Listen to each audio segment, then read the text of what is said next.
Why isn't it working?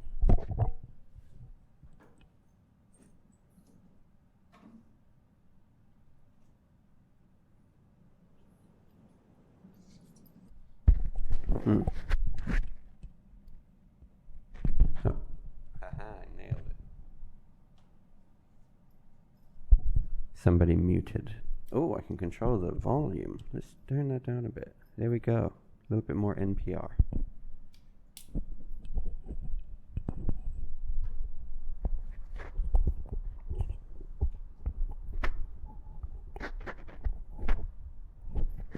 Get on there. Okay, so that's probably too low, right? Turn that back up a bit. Or do I just need to do up the probably I just need to do the button. I'm dying. This is thrilling content, I'm sure, for all of you. God damn. Why is my neck so big?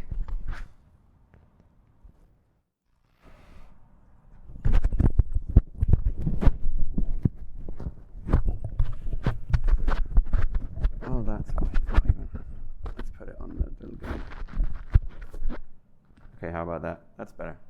Okay, so hello, welcome.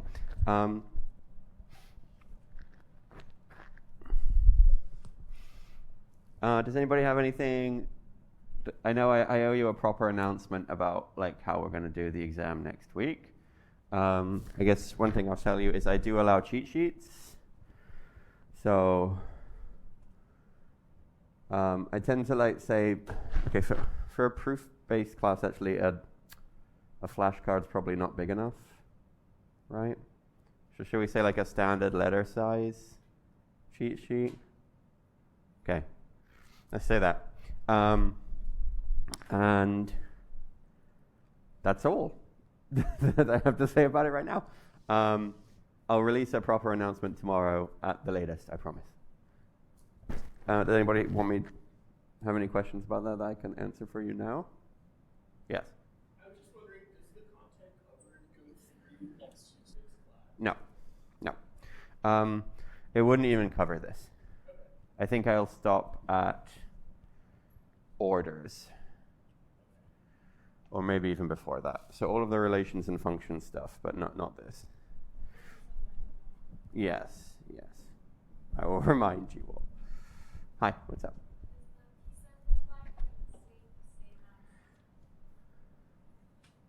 There will be no PSET for due next Friday. So there just won't be a PSET. Do you mean the one due? Yeah. You want extra time?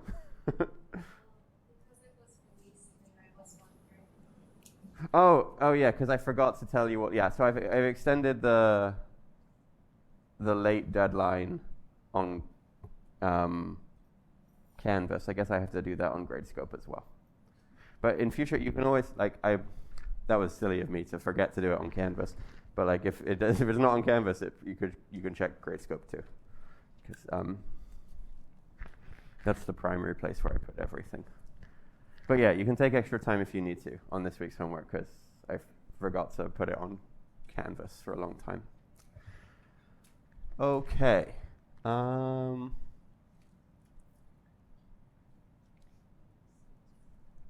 So what are we doing at the moment? We're trying to build the natural numbers, right? That's what we're trying to do. So our plan is that we're going to make 0 be the empty set, and then we're going to make n, or 6, be the set 0 through 5, right? And so on. So 1 will be the set of 0, 2 will be the set of 0, 1, 3 will be the set 0, 1, 2, and so on. So that's the goal. Okay, so to get all that working, we just need to travel up axiomatically. So firstly, we want to introduce this operation called the successor. So the successor of a set is you just take the set and you throw the set itself into it. So under this definition, right, empty set successor will be empty set union set empty set, which is just set empty set. right? And then we could take the successor of that.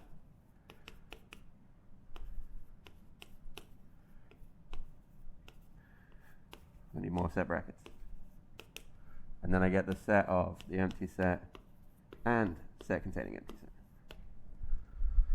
Right, and so on, right? So those some examples of the successor.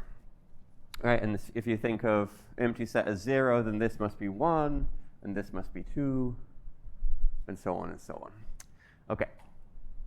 So we have this plan which says, new plan, empty set is a natural number, and if we have a natural number, then its successor is a natural number, but nothing else. All right, and it's that nothing else part which is difficult. Okay, so firstly we have the notion of an inductive set. So an inductive set contains the empty set, right, or 0, and if it contains a set, then it contains its successor. So this contains every natural number, right? Because it contains 0, and therefore it contains 1, and therefore it contains 2, and therefore it contains 3. But it can contain more stuff, right? Because I haven't had any nothing else clause. So just for instance, right, like if, I mean, this is silly. And silly in the sense that I'm not exactly defining what I mean here. But if you choose I to be, firstly, you put in all of the natural numbers. And then I put in a new object that I will call infinity for reasons that you'll see much later. I can make I inductive by making sure I can keep adding successors. So I'd have to have infinity plus, right, whatever infinity is, add its successor. Then I need to add that successor. Then I need to add that successor. Right, and as long as I can keep going forever, this will also be inductive. Okay? So, right, like, this doesn't actually have to be something that represents infinity, right? It can be anything that is not a natural number. As long as you can keep adding its successor, this will be inductive. All right, and this certainly contains too much things, right? Too many things. Yes? Would it possibly be an element that is the same as its successor? That's an excellent question, and the answer, the axiom of regularity says no. But without the axiom of regularity, it is possible to produce such sets, but none of the sets we deal with have that property. Yeah, you can prove that they're not. Yeah, I just thought that would make a pretty nice definition of infinity. Oh yeah, it loops to be itself. Yes, that would be nice. We have like other similar sort of looping things that we'll get to later that you can think of as defining infinity. Okay, yeah, so that's a good note. We do not know that for all x, this is not equal to x, based on our axiom so far, right? It's technically possible that it equals x. If you have one of those like x equals the set containing x kind of things, then I think you could have a fixed point of the successor. But none of the sets that we know have that property. We can prove that. Okay, so if we have an inductive set, then the empty set, its successor, which we think of as 1, its double successor, which we think of as 2, and so on, are all in the, and if we're inductive set, right, so an inductive set contains the natural numbers as a subset, right? And this is how we're going to do our like and nothing else clause of the definition of the natural numbers. Right? So the idea is, and then we need to, axiom of infinity, it postulates the existence of an inductive set. Okay, so we at least have one to reason about. Okay, so our plan is to exclude stuff that looks like that, right? Exclude the infinity. And the idea is, sure, this is inductive, but there are other inductive sets which don't contain infinity, right? Or whatever that we choose this object to be. And they don't contain infinity plus 1, and so on. But all inductive sets contain the natural numbers. So let's just define our natural numbers to be the intersection of all such sets. Okay, so definition. A set n is a natural number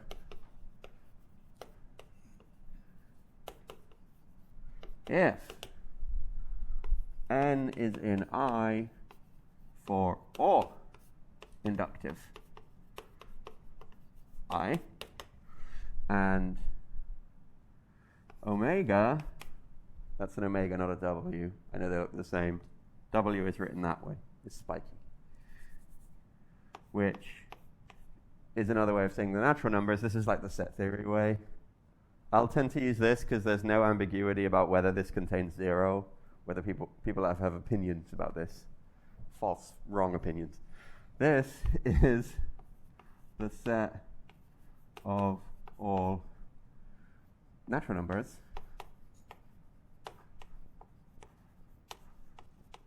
right, which is the set of n such that n is in I for all inductive I.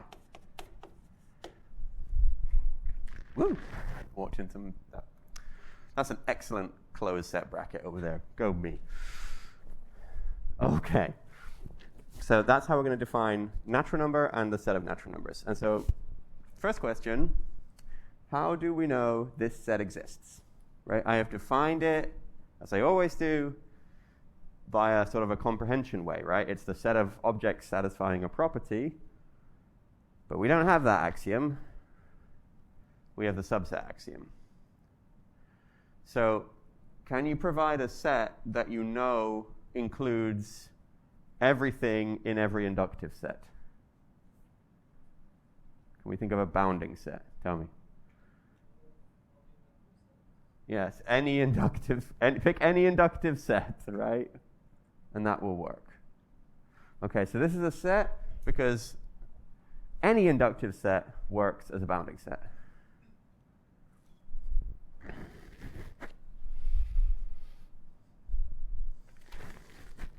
So that's how we get around any potential worries about taking the intersection of something that's kind of too big, is we don't directly. We take a subset of one of them, right? Yes? So if n has to be in I for every set I, Uh-huh. how is it that just any given I is a bounding set? Well, any given I works as a bounding set because any such n is in that I, but then additionally it must satisfy this property. Right? So it's the set of things in some fixed inductive set which are also in all inductive sets. Yeah, that's the way we kind of bypass it. Yes?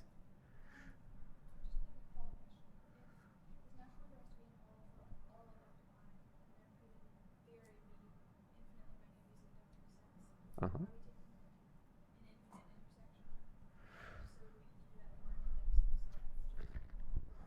So I'm not directly taking the intersection. So one way to intuit this is the intersection of all inductive sets, right? Like that's. But I'm not directly forming the set of inductive sets and then taking its intersection. In fact, that is not a set. It's too big. So maybe with the axiom of replacement, it's too big. We might get away without the axiom of replacement. But yeah, basically this can be anything. So you end up building the set of all sets if you build the set of all inductive sets. So that's too big. So instead, but we realize that the intersection is a subset of any fixed set that we're intersecting. Right? So we have this trick, which we can't do with union. Right? I can't form the union of all inductive sets because there's no like bounding set that I can say for free. Does that make sense? Okay, but this is the idea. This is our nothing else clause, right? You're in all the inductive sets. That's how we say nothing else. I have misplaced my handout, so I'm going to have to go from memory. All right, so we have proposition. So my claim is that omega is itself inductive. and it's a subset of every inductive set. I guess the second claim is obvious by the defining property, right? If I is inductive and n is in omega, then, well, n's in every inductive set, right? So in particular, it's in the inductive set that you're considering, so we have the subset. Does that make sense? I don't know. If not, that's a little exercise for you. Okay, but proving omega is inductive is good.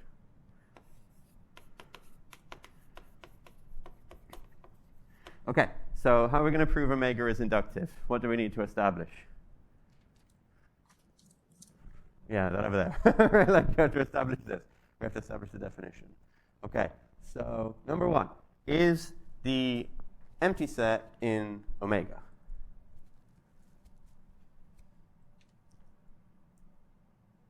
Like, yes, right? The empty set is in every inductive set. That's the definition of inductive, right?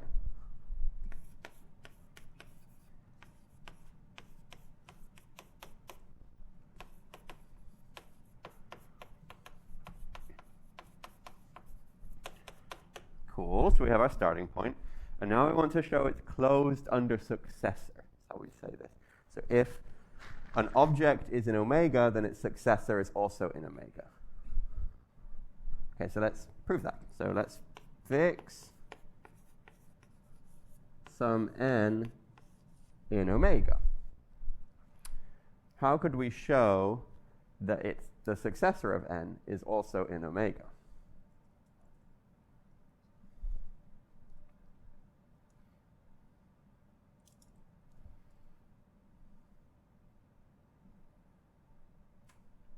Tell me. So n will be in all inductive i's. Mm-hmm. Which according to the inductive property, which means the success of n will also be. Exactly, right? So n is in omega, meaning it's in every inductive set, which means n plus is in every inductive set. That's the definition of being inductive, right? So n plus is in omega again. So if n is in omega, then n is in I for all inductive I. So n plus is in I for all such I. So n plus is in omega. Make sense? Okay. So omega is inductive. Cool. And it's a subset of all inductive sets. Now, I like to mention this because I'm a peculiar kind of logician. You might think this means we could prove that the only natural numbers are 0 and 1 and 2 and 3 and 4 and so on. Right? That seems like a natural thing we could prove.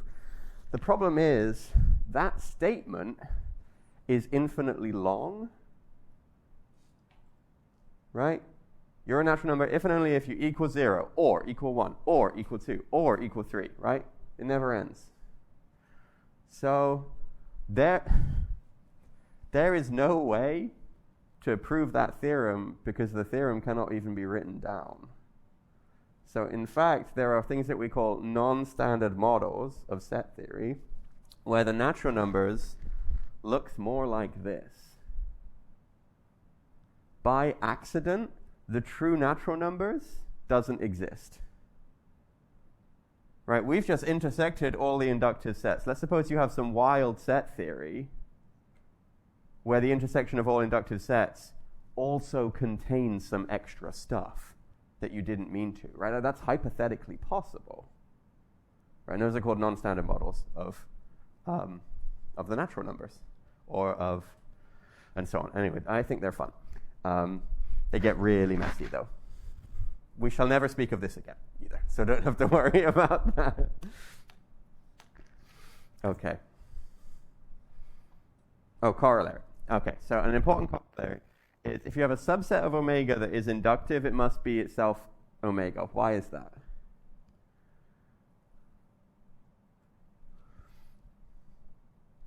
Well, omega is a subset of every inductive set. So now we have a subset which is itself inductive, right? So we've got this subset is a subset of omega, but omega is a subset of the subset. So they're equal, right, by extensionality. Okay, so an inductive subset of omega must equal omega. That there is induction, written in a funny way. So the principle of induction, if you remember, says show something about is true of 0, and show if it's true of n, it's true of n plus 1. So in your mind, form the set of all things of which the theorem is true. 0 is in that set, and if n is in that set, n plus 1 is in that set, right? So that set is inductive. Okay, so the way that like set theory formally does induction is you form the set of all things of which it's true, and you show it's inductive and therefore equals omega. You don't have to write your inductions that way, don't worry about it, but this is the principle of induction.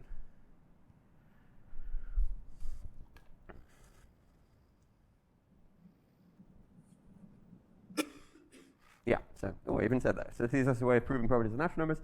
Show that the subset of omega satisfying the property is inductive. Okay, so let me do an example.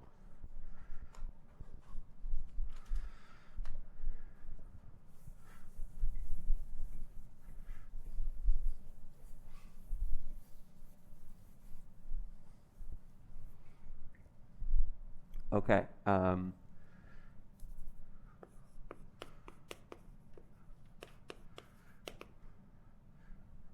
What do I have? Every natural number other than 0 is a successor of a natural number. Is that what it says?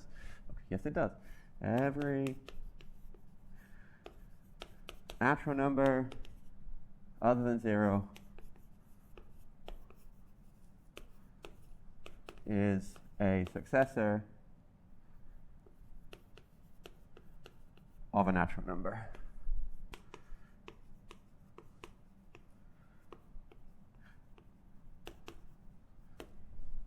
Okay, so intuitively, this says every natural number is either 0 or it's something plus 1. Right? That's what the successor is trying to do, right? It's trying to add 1. Which I hope is a reasonably obvious fact about the natural numbers, right? You're either 0 or you're the previous guy plus 1. Okay, so let's prove that using induction.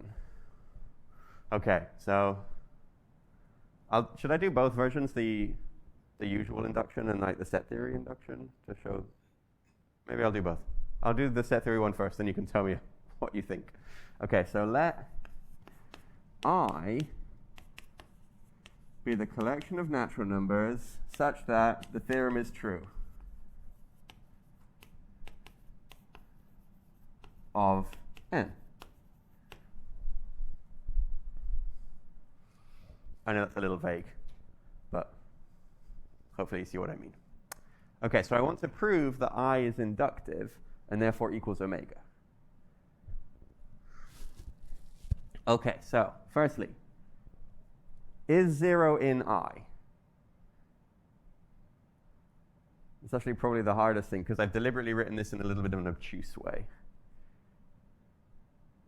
Yes, because the theorem makes no claims about 0, right? It doesn't say anything, so it's vacuously true of 0. Another way of phrasing this is every n in omega either equals 0 or is a successor, right? And of course 0 equals 0, so the first of the disjuncts is true. 0 is in I vacuously.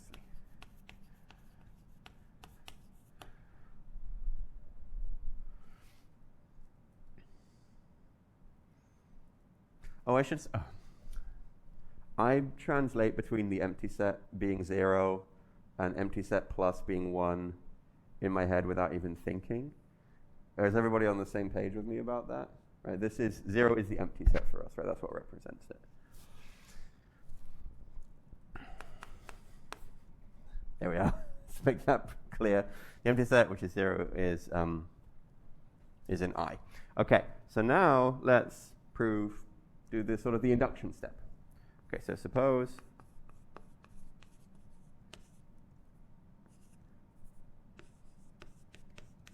n is in I. What do we want to show?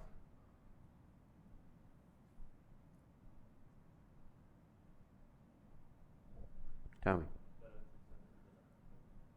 Sorry, I couldn't hear you. Yeah, the n successor is in I, right? We want n pluses in I. So how are we going to show that? We have to look at the definition of I, right? So the theorem is true. So what should the theorem say about n plus?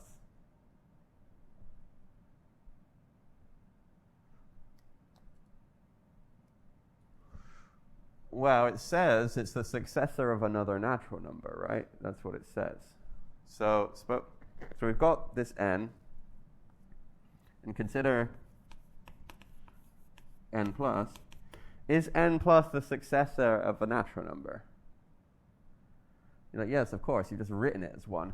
It's the successor, because it's the plus, and where does n come from? Well, n comes from I, right, but I is a subset of omega. Right? So consider n plus is the successor of n, which is in omega. So if you were like, this seems too obvious, it's because it is obvious. Right? Proving by induction that n plus 1 is a natural number is quite easy because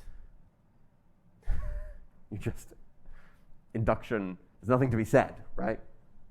If n is an I, then n plus 1 is an I. So n plus is in I. So I is inductive. So I equals omega. Okay?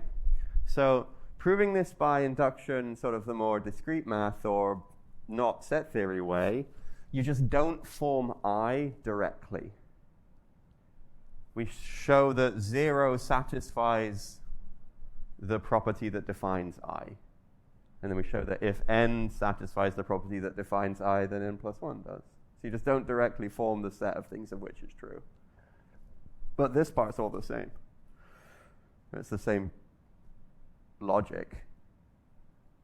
Right? I would prove that 0 satisfies that it's either 0 or it's the successor of something, and if n is either 0 or the successor of something, then n plus 1 is either 0 or the successor of something. So you just don't form I. Should I do the full induction as well, just for clarity? Okay, I'll do it one time.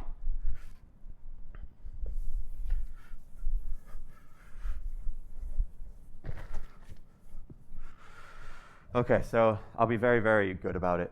This is never how mathematicians write inductive proofs. In fact, in papers, what we do is we show it for 0, and we show like how to turn the case n equals 1 into the case n equals 2, and then we say by induction. We don't do it for the general n, because usually the idea is that the reader will get the idea.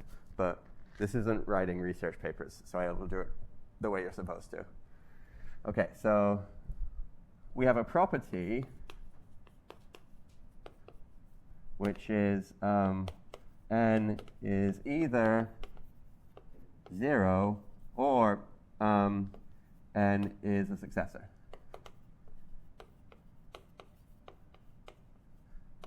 Of a natural.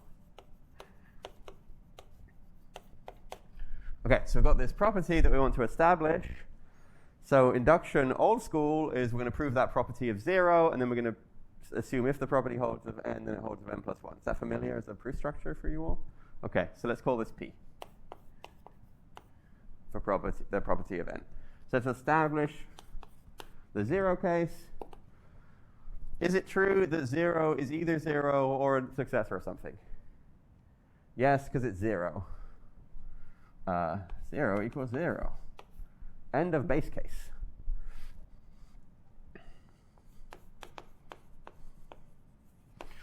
When I was learning induction, I didn't like plugging in n for n. I would always plug in k. Is that familiar? It feels weird, right, to plug in n for itself. It's fine. It doesn't matter. But assume p of k. Okay, so either k is 0 or it's a successor of a natural, right? In either case, k is a natural number, right?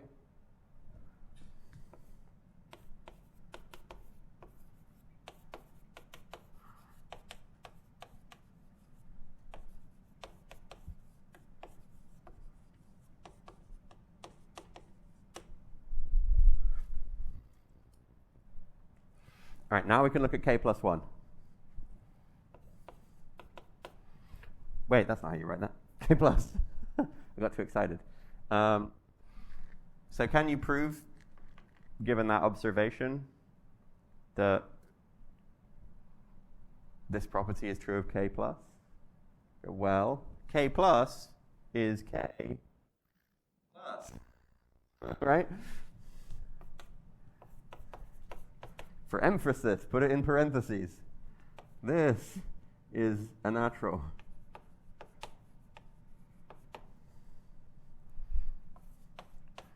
So the property holds of k plus. Okay, and then you're done by induction. I know I haven't written k plus 1. That's because I haven't defined plus 1 yet. But when I do, it will equal k plus. Right, now so they're the same, right? The logic is the same in both. It's just, do you form the set I, or do you directly reason about the property that defines I? And it doesn't matter, they're equivalent. Do I have more? No. Oh, I do. Usually we don't phrase induction this way. Yeah, we do that instead. That's what we often do with induction. That's completely fine.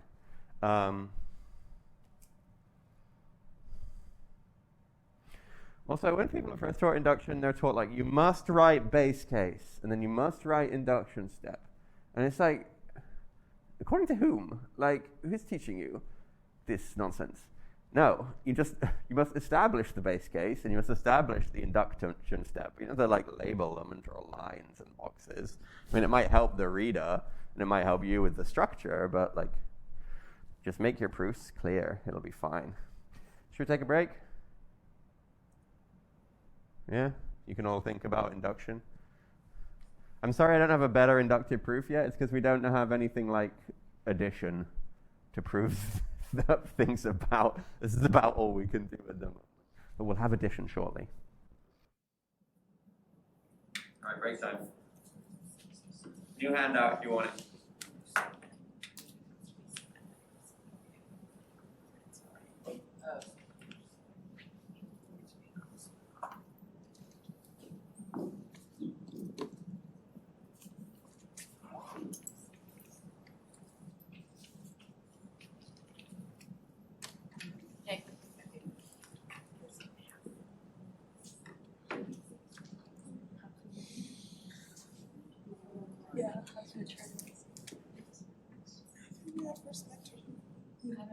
Neither of mine. All of mine are next to me.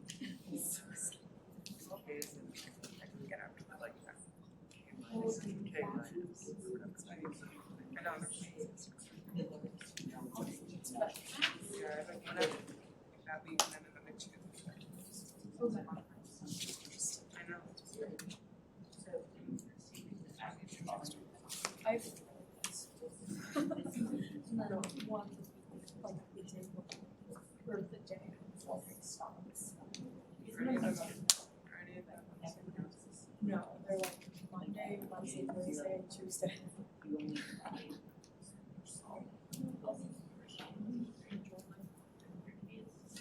Oh my god, I'm gonna do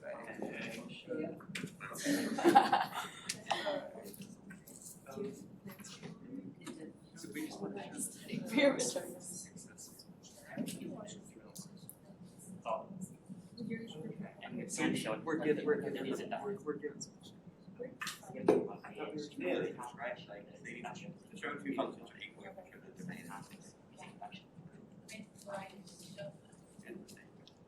and the earthly calculus. Yeah, so that's actually, it's a special case of the extensionality for functions. I know. You gonna like leave on the Yeah. No, yes, that is. So you can go all the way down to the level of what it means to be a function, right? It's a set of ordered pairs. So everything's an ordered pair, and you can show that the thing. X or John G. Like, I Didn't you say one of them was gonna be Tango? think there's only one midterm in our class. Wait, are there two? Yes. So write that up carefully. No, yes. Yeah. That giant. It's like, oh no, there's only one midterm.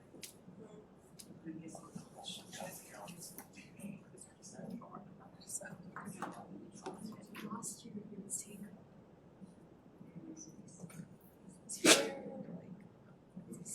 Wrong. Wow. That's a hard one. Yeah. Yeah.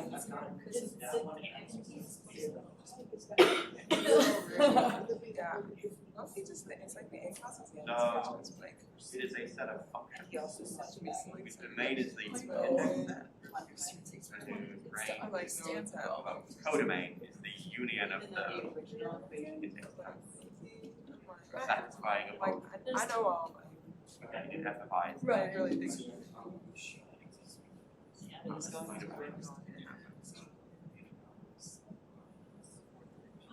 Oh my gosh, no. My final schedule is absolutely terrible. It's like my 4 classes.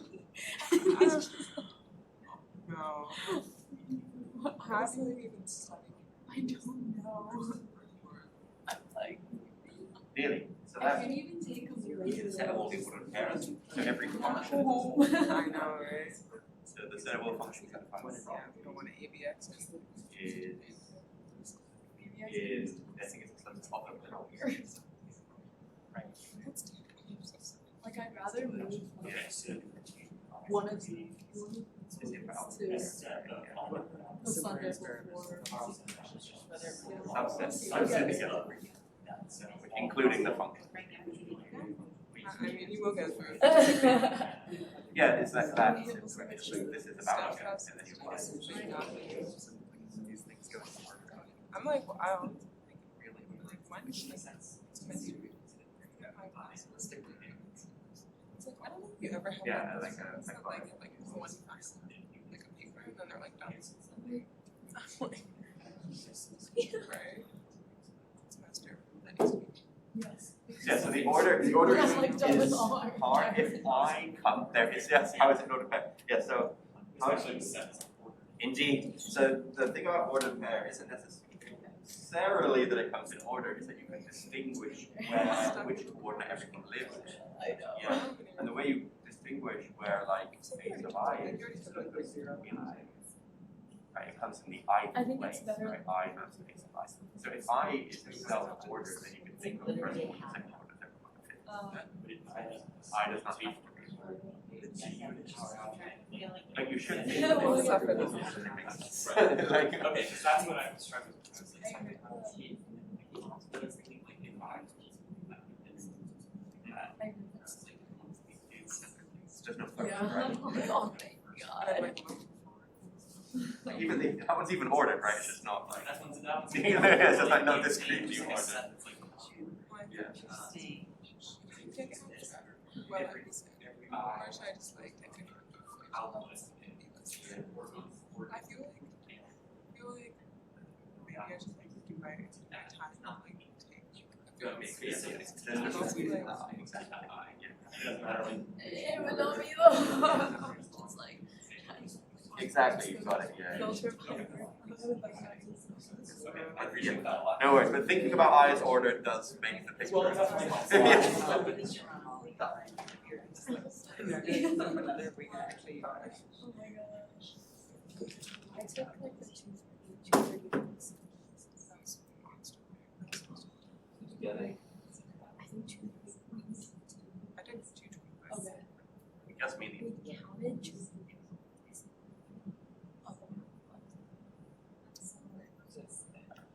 Oh, and then did it also count 225 and 2?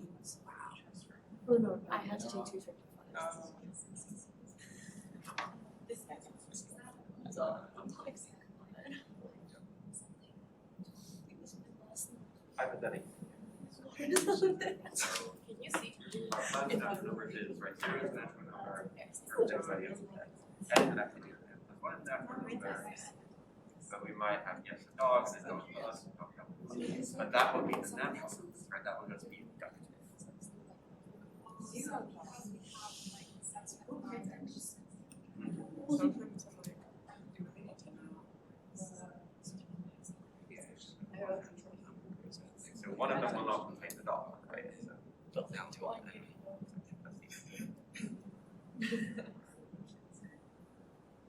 It's okay.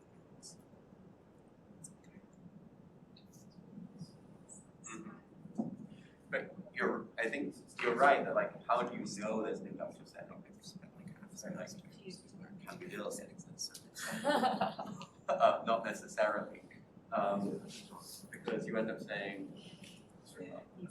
you need to know what a natural number is before to know what the right? So there's some circularity. Oh, you know, the second. But this is this is where the problem with like this does not necessarily give you It's out. exactly I'm like scared to but it is the definition. I don't know, I think it's 7. Yeah, so the natural numbers, what you shouldn't say is like, if you're reasoning about the natural numbers, you shouldn't say like, assume that it's 0 or 1. like my major is like classes are like, here, like use a little bit of algebra, and like I reason about I'm like, it. can we? You will never I come up yeah. with maybe. In partners I do previous in algebra, but maybe because I was not I don't even know what a matrix is like. What a matrix. The first sentence for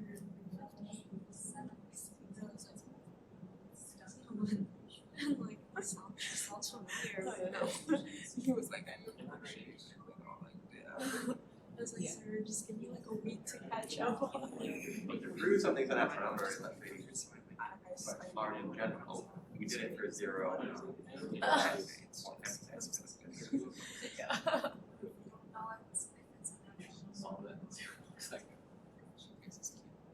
No, yeah, you can't know for free that it equals like a finite number of applications It's actually so cute. outside from set theory. But like that won't it won't ever it won't be consistent.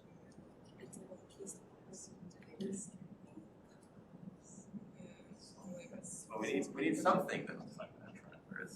And it turns out that Much colors. the best we can do is produce something that throws out the most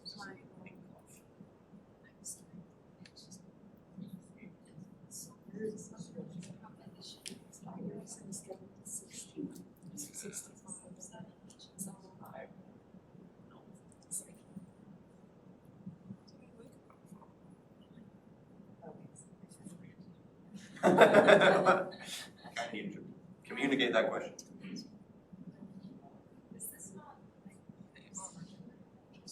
But it seems circular given we had this big idea all along that like you know what the natural numbers is ahead of time. I know. The set theory doesn't know that stuff, right? It only knows the axioms of it. Like, what will they discover about So me? you know the set, right? The intersect with what numbers. Maybe that's inductive, maybe it isn't. Turns out that's true.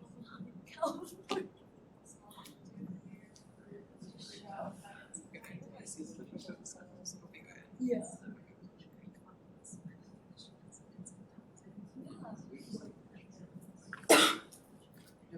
There is no background. Alright. Back. Noise off. Now it is. Okay, so we now have something that looks like the natural numbers, we hope. Okay, or at least we have something we're going to call the natural numbers. And bear in mind, of course, for us the natural numbers does contain 0. You can use this if you like. That's fine. I will keep using omega, and sometimes that, because I'm inconsistent. Shall we move on to the next handout? Where did it go? Didn't I download you already?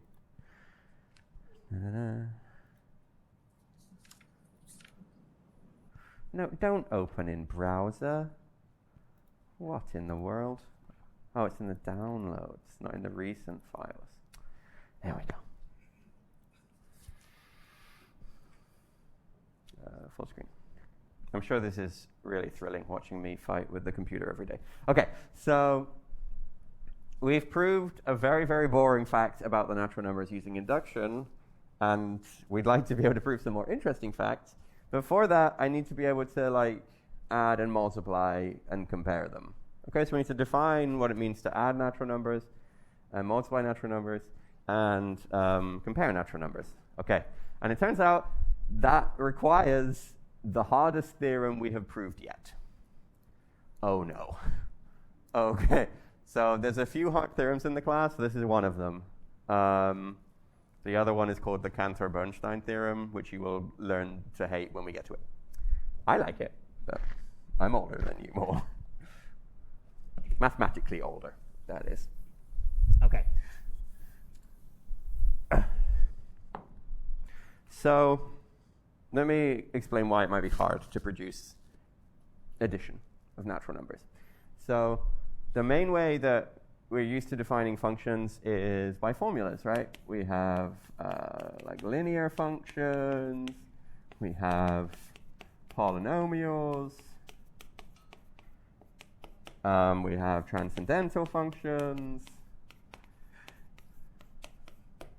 All right, and these are all defined in terms of like by a formula, right? Input-output pairs, right? You give me the x, I tell you the y. That's our formula. Okay, so the problem with defining things by a formula is that you need to know ahead of time how to do all of the different things in the formula, right? So to know how to do this, you need to know how to multiply by 3 and how to subtract 2, right? So if you want to define, say, a plus function, what formula can you write down that doesn't already involve plus? Right? That's the problem. We need to get off the ground with something. Right? And what you might think is, okay, well, adding n is the same as adding 1 n times, right? So this is the same as m plus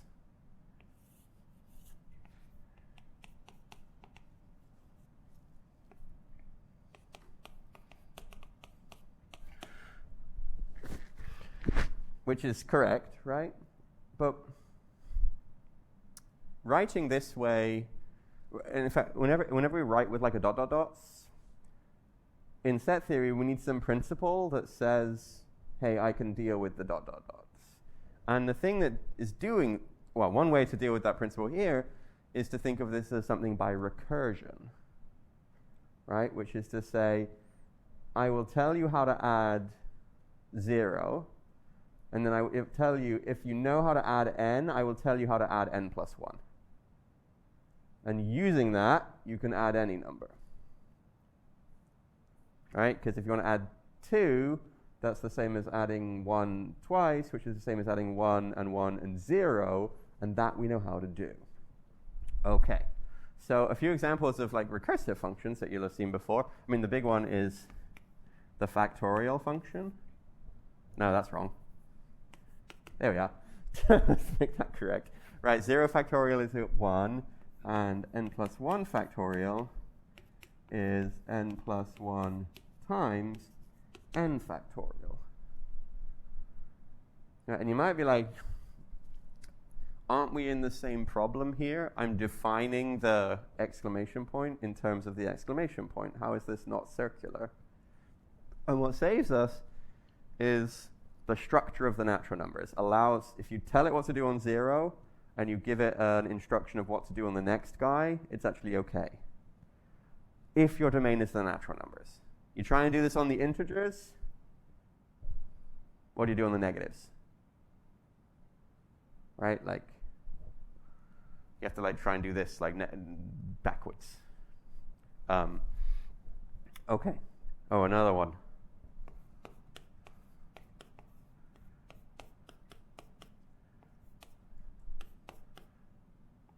This is another recursive one. Does anybody recognize that?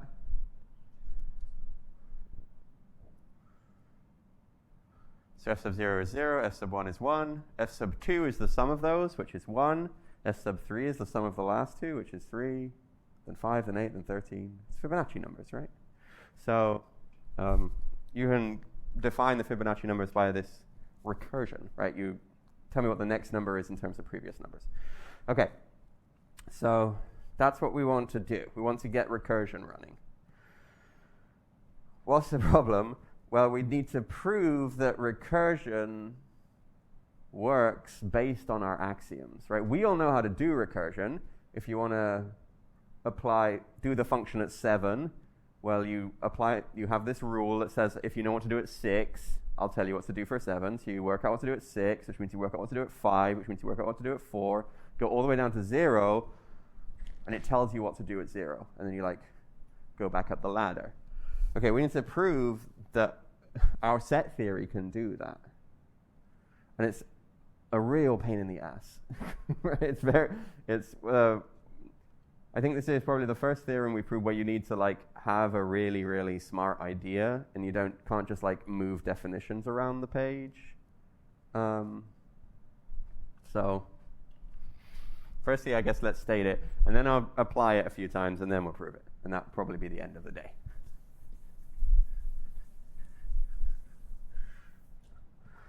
Okay, so how did I state this? Recursion on omega.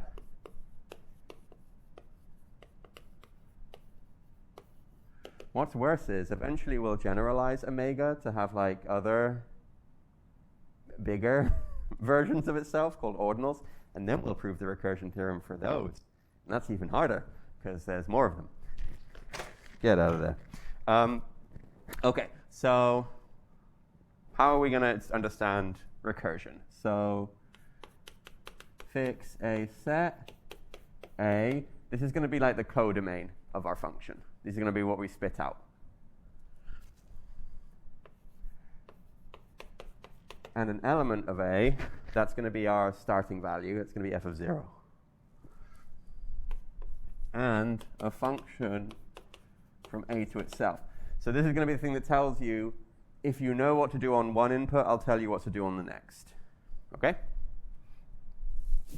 So given these, there is a unique function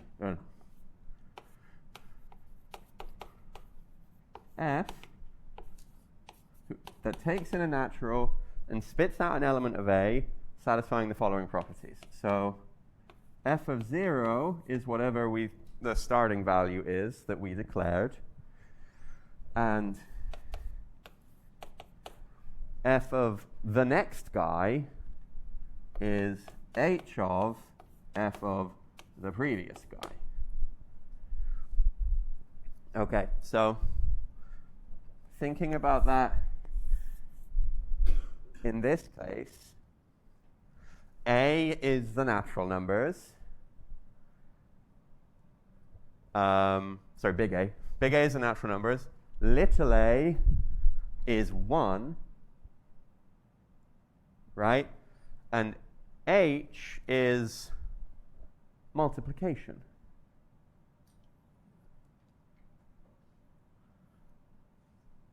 Right? It says, it will say, take your input, n plus 1, and multiply it by the value at the previous guy.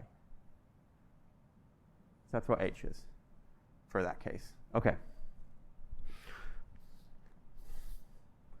If you want to write plus 1 instead of n plus, that's fine. It's the same. We'll get there shortly. Okay, so anyway, proof of this is hard. We'll get to it in a bit. Let's do some examples with it, though. So firstly, I want to define functions that look like add k for a natural number k.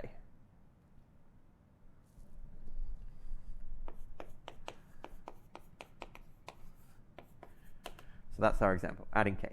So I'm going to call this function a sub k for adding k. You can also write it plus k at the end if you like, but you get a bit you get in trouble with your notation if you do that. So this is our goal. goal. Okay, so, excuse me. Should cover up this, I suppose. Well, the solution to that problem was really weird. I took down my mask and then covered up my face with my hand in an attempt to make it quiet, which was neither safe nor effective. If this was last week and I said safe or effective, but I was still delirious with fatigue, I would have made a very inappropriate joke about like Catholicism and contraception and so on. But now I have my wits about me, so we won't bother. All right, so we're just trying to find this recursively. So I need to tell me what is the value of 0 when I add k to it, and if I know how to add k to n, how do I adjust the answer to add k to n plus 1? That's the plan. Okay, so what is the base case value of this? What's a sub k of 0 going to have to be? K, right? You've added k to 0. So fitting it into this form, a is k, and I guess big A is the natural numbers. Oh, see, I already switched over.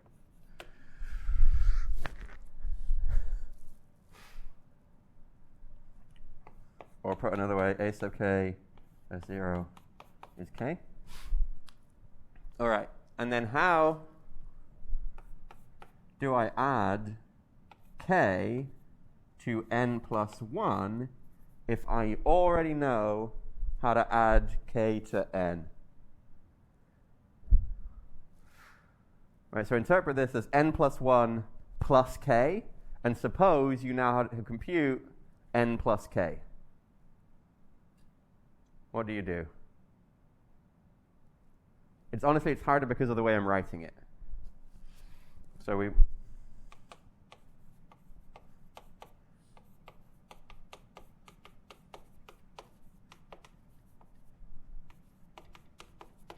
how do I get from n plus k to n plus 1 plus k?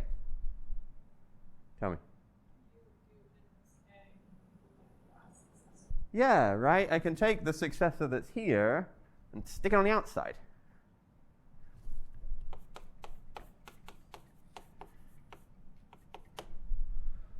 So if I want to add k to n plus 1, that's the same as adding 1 to n plus k. Yes? No, because I haven't even proved addition yet. This is just the definition at the moment.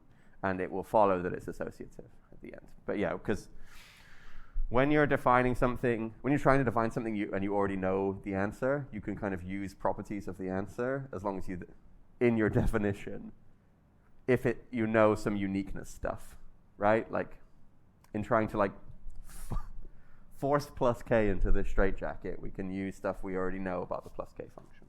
But okay, so for us, right, this is what we want. So our big A is the natural numbers, our little a is k, and our function h, what does it do? It just is the successor. Right? Because reading it off, right, the function we're interested in on n plus 1 has to be h of the function we're interested in at n. Right, and all we've done is we've taken the value at n and we've incremented it by 1. So a is k, other a is omega, and h is the successor. Power of successor, that notation's not clear at all, is it? That's better. I'll give it an argument and then it's clear what's happening.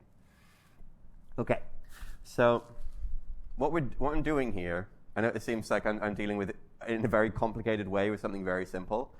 I am making something you already know how to do fit in this box. Right? The idea is not, you should not know how to do this. The idea is, how can we tell the set theory how to do it? Okay, and we can use stuff that we know that the set theory doesn't in our definition. Okay, so what does the theorem say? Well, it says there is a function a sub k satisfying these properties, right? That's what it says. So there is a function a sub k whose output on 0 is k, and whose output on n successor is the successor of the output on n. And we know that function. It's the plus k function. Okay, so we have built what we know is the plus k function within our set theory. The reason it looks complicated is because we're making a simple thing fit in a very complicated box. Okay? In exams, I will not ask you to produce recursions like this. If you want to define something by recursion, you say, by recursion, you tell me what happens on the base case, you tell me what happens on the n plus 1 case in terms of the n case. I won't make you fit it into the straitjacket, okay? So you don't have to worry about that. But let's do another example just because I'm mean.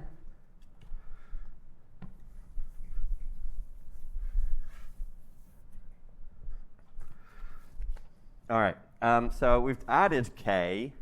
Great. How about multiplying by k?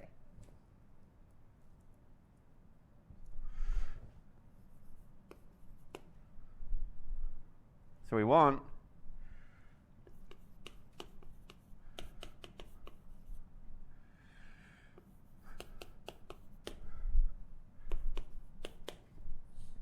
this. Okay, so let's do a recursive definition of multiply by the number k. So what is the value of 0 times k? 0, right? It must be 0. How do I multiply n plus 1 by k? Given you know how to multiply n by k. So you know this. What's that? Tell me. Yeah, right? We take the value of n times k and then we add k to it. Right? That's like distributive property. So it's a sub k of m's k of n. Yes?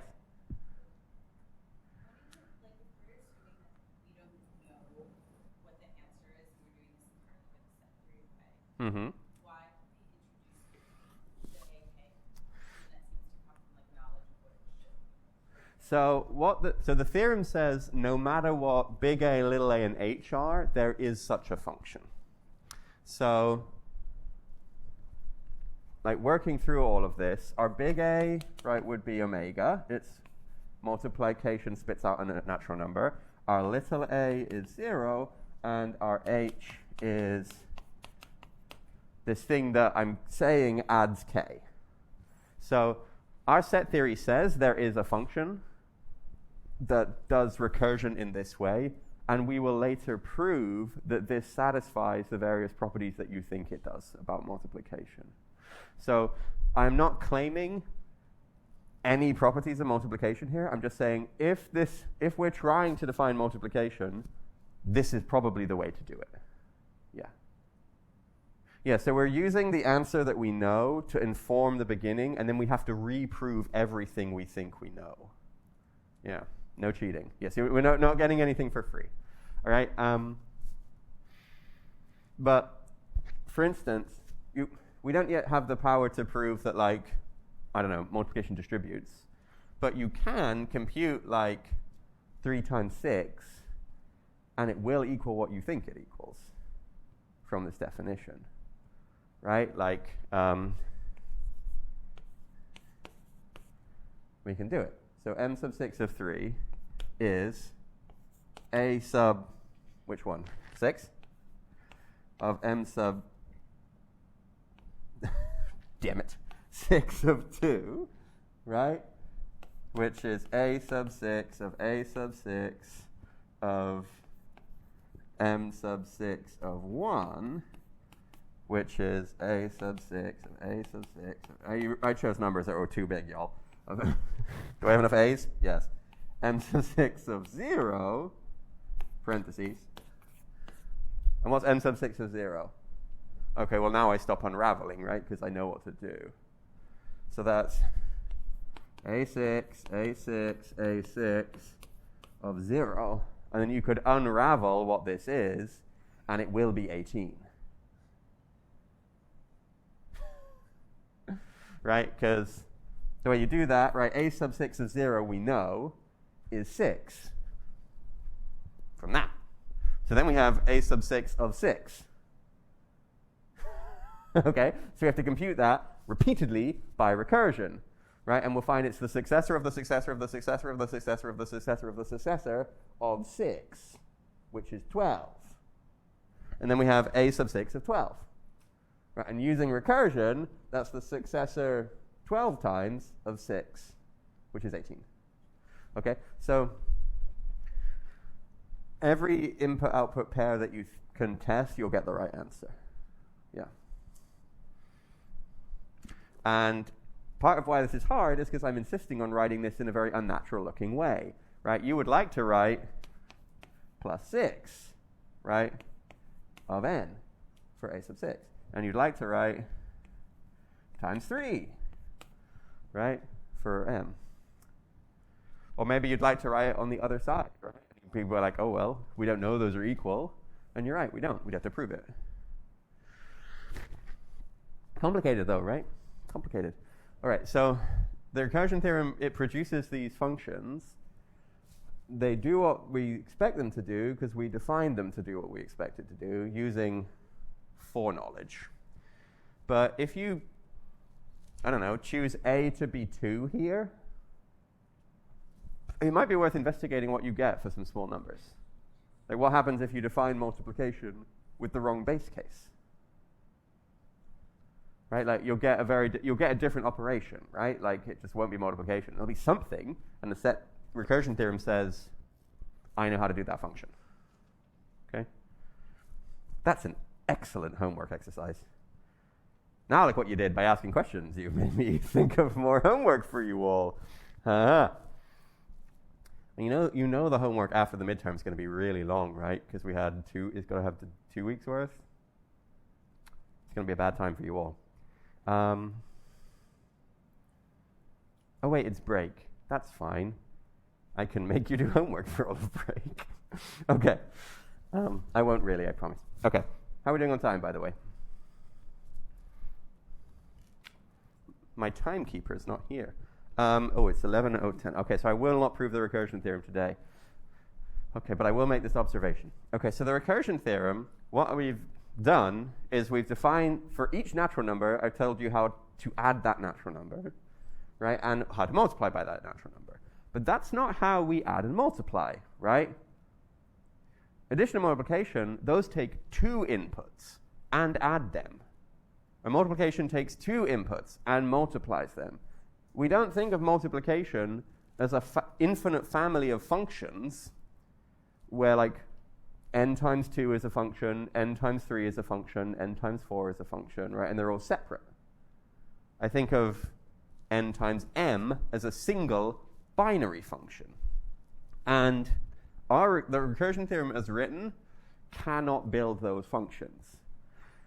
Okay, so you have to work pretty hard to stitch these all together into one function. You might be like, hey James, why can't I just take their union, pretty much, right? Not quite their union, right? You have to right, the function a2, its input is n and its output is n plus 2. So you'd have to like say, I'm going to adjust the input so it's 2n, but the output is still n plus 2. Right, and I do that for each of them, and I take their union. And that would work if you could produce the set of all of the a sub k's to start with. But we don't know how to do that yet. That's the problem. The recursion theorem says each function exists separately. It doesn't say, let me stitch a bunch of them together to be a binary function. We can do it. It just needs a harder recursion theorem. Yes? Why do you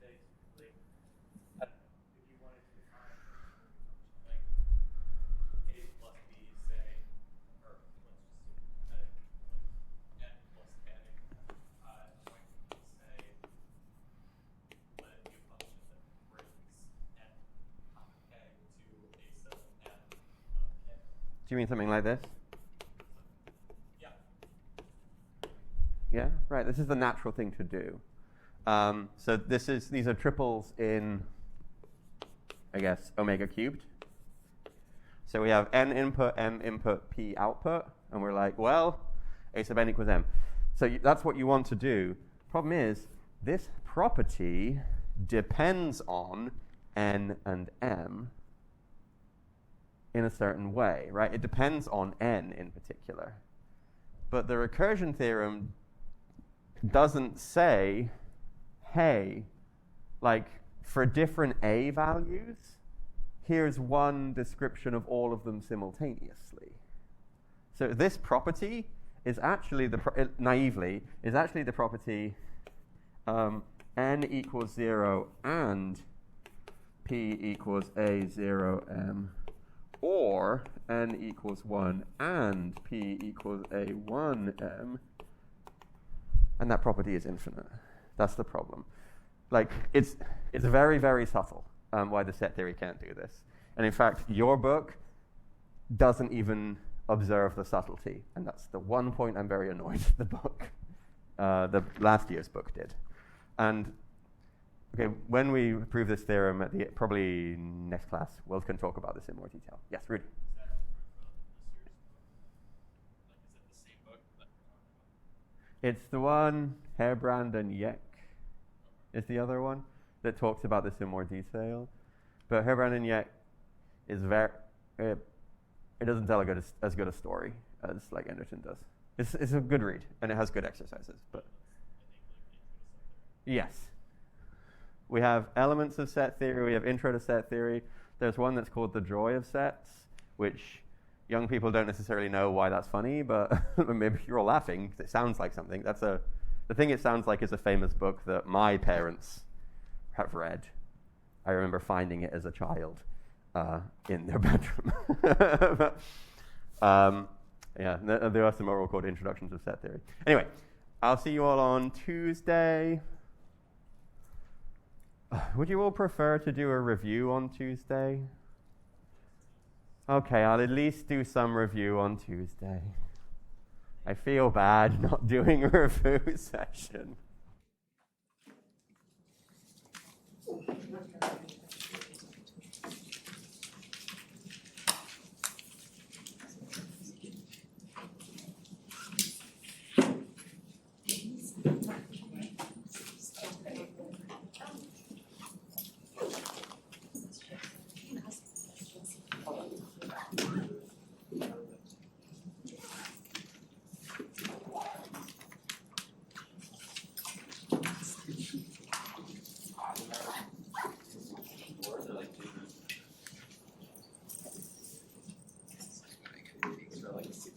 No, wait.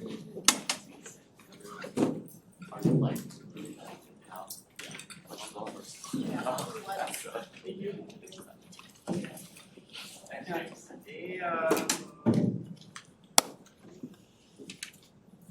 enjoy our set theory classes every morning.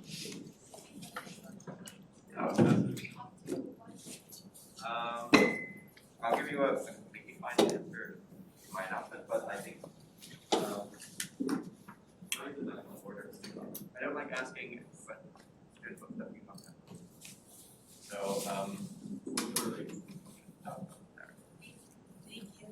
everybody wanted to know? All right.